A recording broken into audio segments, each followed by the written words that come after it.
Welcome to part 2 of this series, where we're going to walk through all of the joystick commands, all of the app, and do a deep dive into your Blackhawk 2. So let's start off with the controls. We use the joysticks to control the drone. On the right joystick, if you move the right joystick up, that's forward. The right joystick down, that's backwards. If we move the right joystick to the left, it's going to move the drone to the left. And if we move the right joystick to the right, it's going to move the drone to the right. Think about the right joystick as what moves the drone horizontally. On the left joystick, if we go up, the drone goes up. If we go down, the drone goes down. Up and down makes the drone go up and down. If we go left on the left joystick, the drone spins to the left. And if we go right on the left joystick, the drone spins to the right. Left joystick is drone up, drone down, and drone spin. All right, now let's dive through the app. I want to cover absolutely everything in this app, so it might take a moment. First, we're going to cover all of the on-screen controls as you see now. Second, we're going to go through all of the smart features like follow me, orbit, all of that fun stuff. And lastly, we're going to go through all of the settings. So let's start out with the on-screen controls. On the left side here, in the top right, you see ISO and shutter. Those are some camera settings that if you know what you're doing, you can customize those. If you don't know how to customize camera settings, you can just leave it on auto. So let's press these 3 lines in the top right corner. This opens up all of our advanced camera customization settings. Auto means that the drone is going to pick what the best image and what the best lighting is. If you're unfamiliar with cameras, auto is the best way to go. If we click the M, this is what gives us full control over our image. With these bars, we can control the ISO. And on the bottom, we can control the shutter speed. If we drop down under this icon into the picture icon, we can see photo mode. Single shot means when you press take a photo, it's going to take one picture. Continuous shooting means that it's going to take a picture over and over until this number has been set.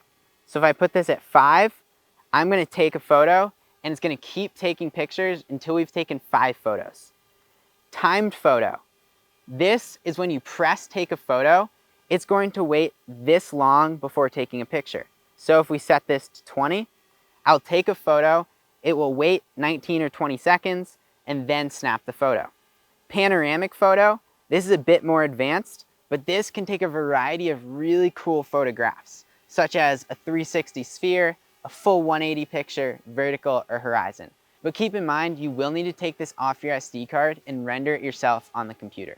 And lastly, the 3 dots on this submenu give you even more control over your image. So we have the white balance. If you know what that is, you can make it manual and change it. We have the style, which is the lighting color. We can change the saturation, contrast, and sharpness of your image. H-Log pretty much desaturates and uncolors your image, so you have more flexibility when you're editing the color later. 48 megapixel photos available on EXO Mini Pro and Blackhawk 2 Pro. This setting, when turned on, will make it so your pictures are 48 megapixels. Night mode, you can turn this on in really low light and it'll bring out more exposure than before. HDR, if you're familiar with that, helps get better exposure for your photograph. You can turn that on if you don't want to use 48 megapixel. Grid lines shows gridding. And save location. If you have a Blackhawk 2 Pro, it has internal storage, so you can choose to either save to the internal storage or the SD card. Keep in mind, when you're recording a video, it will save in higher bitrate when you record to the internal storage. Underneath those 3 lines, if we tap that, this is what changes it between taking a photo and taking a video. Keep in mind, when we change it towards taking a video, these camera settings that we were just in change up a little bit. Now, we can change the resolution. If you have Blackhawk 2 Pro, you can do 2.7K 60 frames per second if you'd like. This is what can allow you to put portrait mode on and off to shoot a vertical image, or just like photo, you can change the things like white balance, night mode, HDR, etc. This is the gimbal horizon line. If for some reason your gimbal's horizon isn't perfectly steady, you can micro adjust it here. So let's say our horizon line is a little off center like this. We can use this gimbal correction tool to make sure that it's perfectly in line. Right next to the gimbal horizon, we have this little 1.0x. You can drag on that to zoom in and out on your image, up to 3 times on Blackhawk Standard, up to 6 times on Blackhawk Pro. On the bottom of our screen, we see our speed, our height, and our distance. It's shown in meters, but if you want to change that, you can in the settings, as we'll get to later. In the bottom left corner, we have a map view. We can open that up, bring out this drop down to show different forms of a map. This will allow us to see where we are. We are that pin. The little H, that's the current return to home point for when the drone returns to home, and the little triangle that indicates where the drone is. For that return to home point, if we want to change the automatic return to home point, we can press and hold on this map, set this as an alternate point, yes, then tap on it again. Do you want to set this as your alternative landing point? Yes. Now, this point is where the drone is going to return to when it returns to home.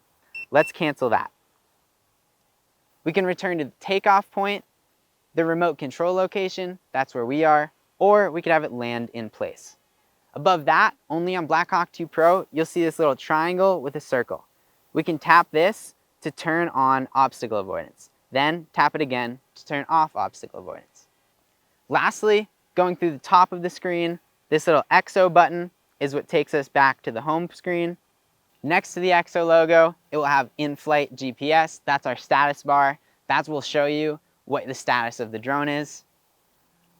The little N, that shows we're in normal speed. The little propeller with the word on, that means the propellers are spinning. This icon means the strength of the video transmission. The next means the strength of the remote controller to the drone transmission. The more bars it has, the stronger the current connection.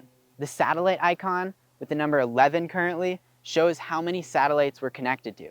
Keep in mind, we need to be above 6 to 8 satellites in order to take off with GPS mode. And the little 50% means your current drone battery level. And in the top right, the little settings icon is what opens up the settings. Let's go through the settings of the drone. We'll open up the settings icon. As you can see on the side here, we have a variety of different categories of setting. Starting on aircraft. Here we have the waypoint settings. When we're in waypoint mode, that smart mode we just demonstrated, we can change some of the essential functions, like the altitude, the route distance, the max radius, hover time, etc. Underneath that is how we calibrate the compass. If your drone is ever drifting around, please be sure to calibrate the compass. This is a really important point that I'm going to take a second to delve into. Every drone has a compass in it, north, south, east, west. If that compass is near a lot of metal or electromagnetically charged objects, this compass won't be able to read correctly, and it can cause your drone to either drift off or fly away. So it's really important that 1, you don't take off or fly near any metal or metallically charged objects like power lines. So don't take off from your truck bed, don't take off from your car, don't take off from a big metal bridge. Secondly, it's also really important to calibrate this compass before every flight. Even if you're away from metal, like we are in this field, you could have run into metal during the transportation process, so it's really important that you recalibrate the compass before every flight, even if it doesn't prompt you to. Underneath that is calibrating the gyroscope of the drone. This can sometimes help with the gimbal, or if something else is off. The IMU, think about recalibrating the IMU like restarting your computer. Then we have a horizontal calibration. That's for after doing the IMU. Hopefully you won't need to do any of these calibrations. However, it's good to run through all of the calibrations every couple months or so. Underneath that, we see return to home altitude. Right here, we can set the altitude at which the drone returns to home.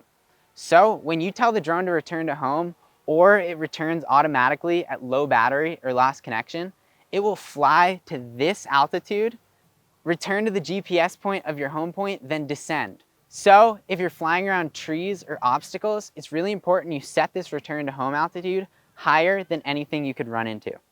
Under that, we have search for landing pad. If you get the EXO official landing pad with the big H on it, you can turn this setting on, and if you took off from that H and you press return to home, when it's returning to home, the drone is actually gonna look for that big H, try to find it, and land on it exactly. Auxiliary light, we can turn this on, off, and blinking. That's the big spotlight on the bottom of the drone. And advanced pilot assistance system. You'll only see this if you have Blackhawk 2 Pro. This is obstacle avoidance. Bypass means that the drone will sense an obstacle, avoid it, and go around the obstacle. Brake means that when you sense an obstacle, it's going to actually halt the drone from moving. And off means that the obstacle avoidance system will be off. Anti-wind mode, if you're in extremely high winds, one, you probably don't want to fly there. But if you do, and you do have enough wind resistance, turn this on for an extra boost of wind resistance. And FPV, if for some reason you need to save battery and want to turn off the live feed, you can turn that off, and as you can see, now there's no more live feed. All right, jumping into the next set of settings, controls. This is where we can switch the joystick settings. If for some reason you want different controls, you can switch this to mode 1, and this flips what the left and the right joystick do. Going back, we have this FN remote control button. I didn't touch on this, but there's an FN button on the remote controller. You can set what this function does. So you can choose one of these three things to set as what the FN button does. Under that, we have GPS safe takeoff. If for some reason you're flying indoors or it's super cloudy and in a city and you don't have enough satellites for GPS and you want to risk it a little and fly without GPS, you can turn this off and it will allow you to take off with any number of satellites. Under that, we have hyperlapse automatically enhances image stability. When you take a hyperlapse, it's obviously going to have a little bit of shake, being a time lapse from a moving drone. So you can turn this on and it stabilizes the footage that you get from that time lapse. However, do keep in mind, this stabilization will cause the resolution of the hyperlapse to be lower.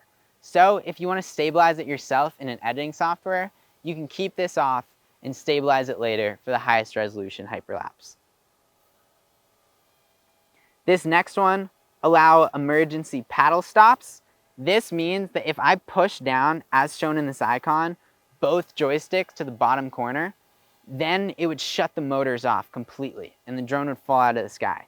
You can set this to be anytime, so that anytime I do this, the drone will fall out of the sky, or failure only, that this command only works if the drone senses that a failure is happening.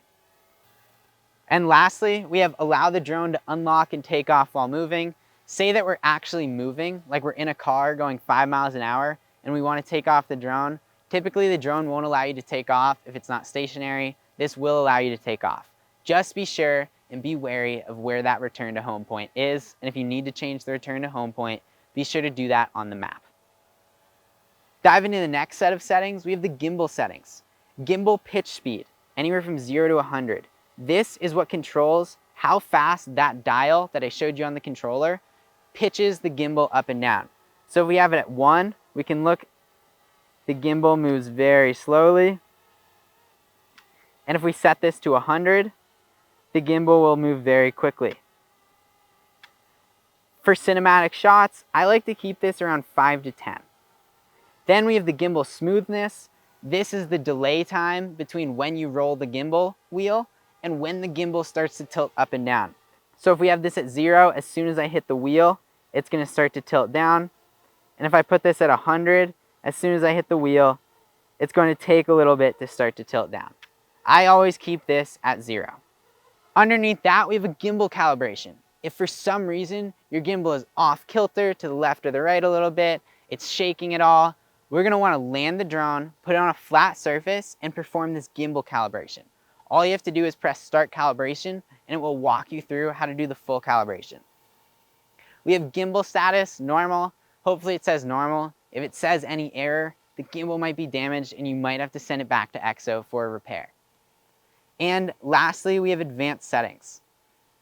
Right here we have allow upward gimbal rotation. This is a really cool setting I like to turn on. However, be careful to not use this in too high of winds as it can sometimes throw off the gimbal. So if we turn this setting on, look what happens. It actually allows us to Let me turn the speed up of the gimbal. It allows us to go above horizon on a gimbal pitch. This is really cool because most drones typically only go forward. This allows you to tilt up as well. So you can get some really unique shots if you're looking at something like a mountain or a skyscraper.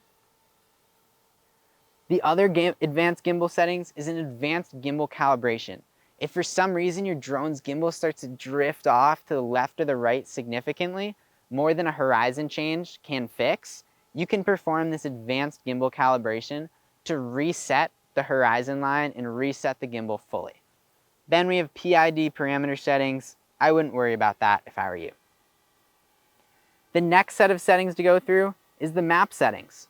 So this can see, one, always show the aircraft's current location at the center. If we turn that on, when we open up the map, the drone's location will always be in the center. We have longitude and latitude coordinates. We can turn that on to see our current coordinates on the bottom of the screen, like so. We have map display type, where we can show the different types of map showings when we're in the map. However, we can also change that inside of here when we open up the map itself. And we have the sampling precision of waypoint drawing, which is the precision of the sampling when you drop the points using waypoint mode. We have the smart battery settings where it shows you the remaining milliamps and the remaining flight time ticking down. Currently we have around 6 minutes left of flight time. Right here we have smart return to low battery warning. We could turn this off, however, I recommend always keeping it on.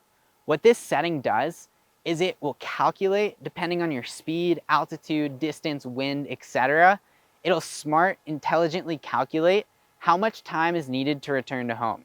So if you're super high altitude, really far away, battery warning. The drone will return to home soon. That warning will come on screen earlier because it takes more time to return to home.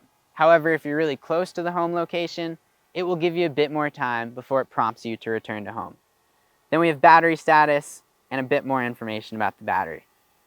Okay, so let's delve into the coveted smart features and quick shots. To do that, we're gonna open up the quick shots icon with this X in the top left. Right now, we're in normal mode. Firstly, there's hyperlapse. If we press this, we can select free, circle, or just select free and don't move it if you want to stationary. What free will allow you to do is move the drone however you want. You could do a cool hyperlapse, which by the way is a time lapse from the sky. You could do a cool free hyperlapse where you go straight up. You could also do a cool free hyperlapse where you go straight forward. Just be sure that when you're using free, you're really steady on your joysticks for a long period of time because hyperlapses take about 5 minutes worth of photographs to shoot. Or you can do circle. A circle is where it will pick a center point and orbit around the center point while taking a hyperlapse. So you can set things like the shutter interval. That's how many photographs it's going to take. So if this is 2 seconds, it's going to take a picture every 2 seconds. If this is 15, every 15. You can just keep it at 2. The video duration, how long do you want the final hyperlapse to be? Currently it's going to be a 5 second. Then we have maximum flight speed, anywhere from 0.5 meters per second to 2. That's how fast the drone is going to fly when it's doing its circle hyperlapse. We could select counterclockwise or clockwise, select all these settings, press go, and it will start to do a circle hyperlapse while orbiting around a center point. We're not going to do the full hyperlapse out now, but this is what it will look like when it's all said and done.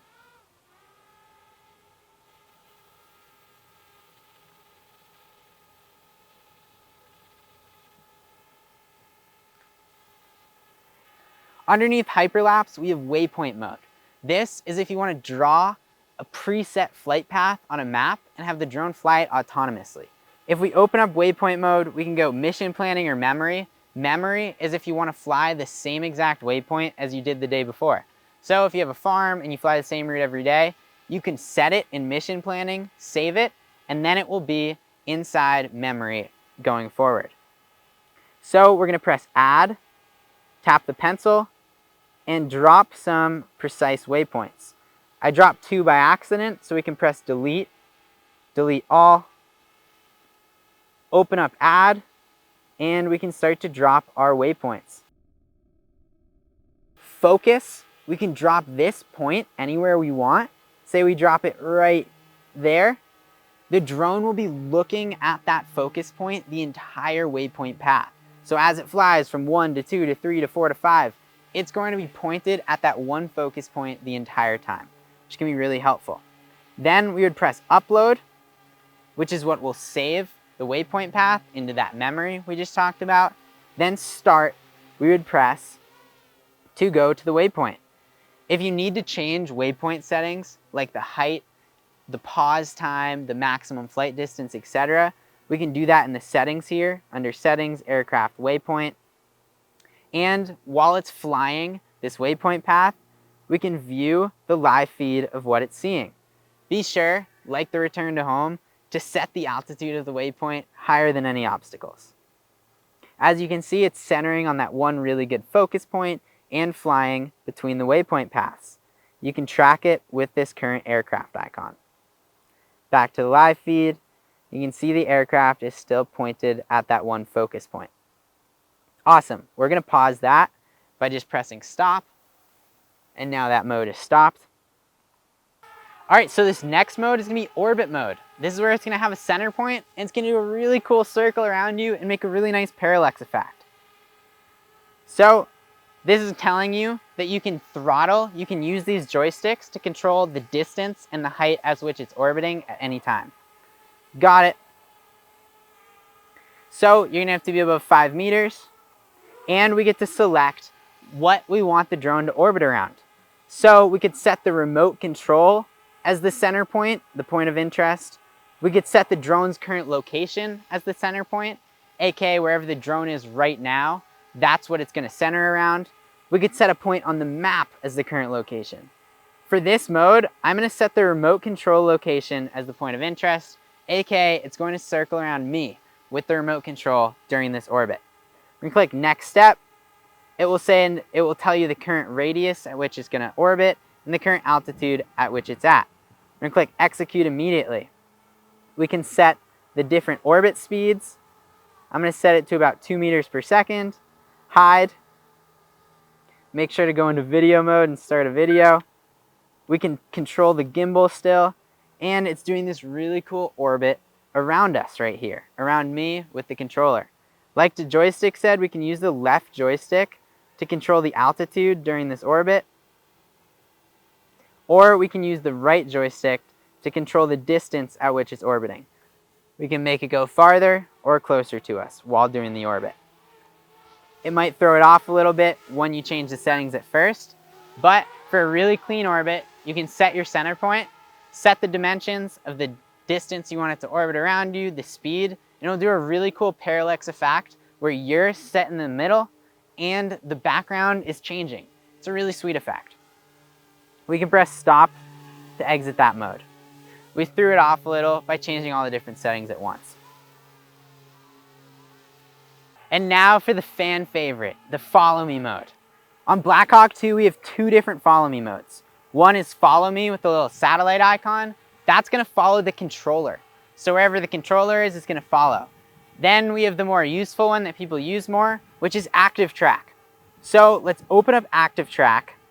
Understood, that's just showing us how to use it. And we're going to draw a box around our subject. Make sure that there's enough contrast between the subject, which right now will be me, and the background. If I'm a black subject with a black shirt and pants on asphalt, it might be a bit more difficult for the drone to track me properly. So let's make sure that the angle of the camera is pointed down at least 20 degrees. That's one thing it requires. Then we draw a box around me. We'll draw one right there.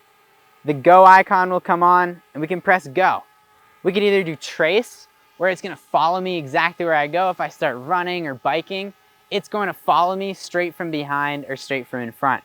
Or we could select orbit, which is a really cool mode that it will follow me moving while also doing a circle. So not only is it going to be tracking me as I run down the field, but it's also going to be circling me as I track. I'd like to use trace more because that gives the drone full speed. So I'm going to press trace. I'm actually going to put the drone in sport mode on the controller. Then I'm going to press go. And we can watch as the drone follows me.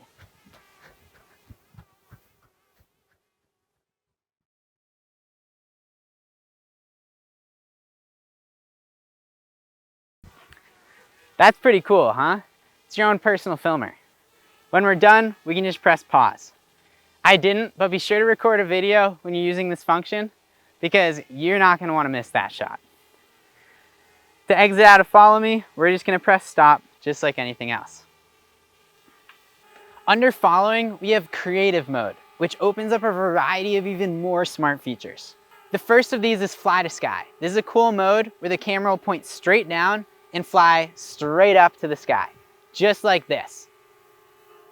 To use it, you're gonna come above a subject, select Fly to Sky, and like any other function, you're gonna draw a box around your subject. You're gonna set the altitude of the total altitude you wanna fly, press go, and it will start recording a video and flying straight up to the sky. The next function we have is 360 shooting. Under this function, we can set the angle in which it's gonna spin, either 90 degrees or all the way up to a full 360, the speed angularly which it spins, and in this mode, the drone's gonna do a perfect spin for you. So we could set go, and as you can see, the camera is gonna start to spin around. In this mode, you have full control over the height of the drone when you're spinning, so it allows you to do really cool shots like this.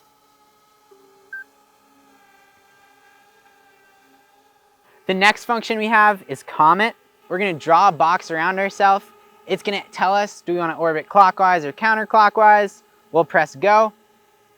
And the drone will start to do this really creative motion that when it's all said and done, will look like this.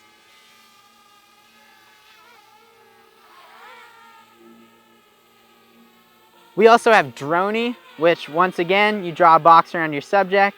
You set the distance at which you want it to fly out to. When the go clicks on screen, you tap it, and the drone will start to fly up and away. It will get a really cool shot like this.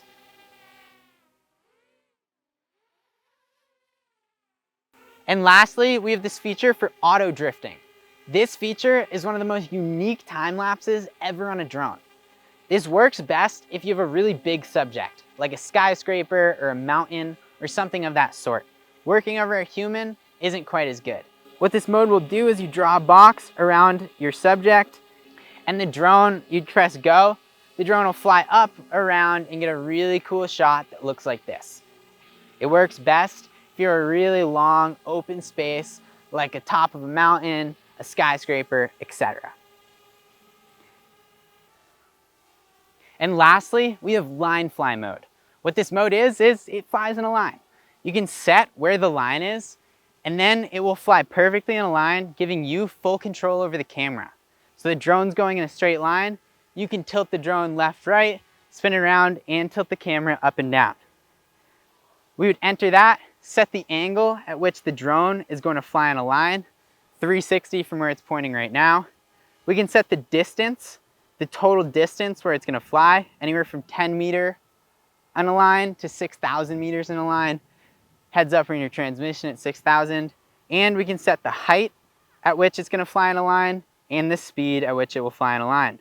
So we can set these however we want. It'll show us what the flight view looks like. We will be flying very far away.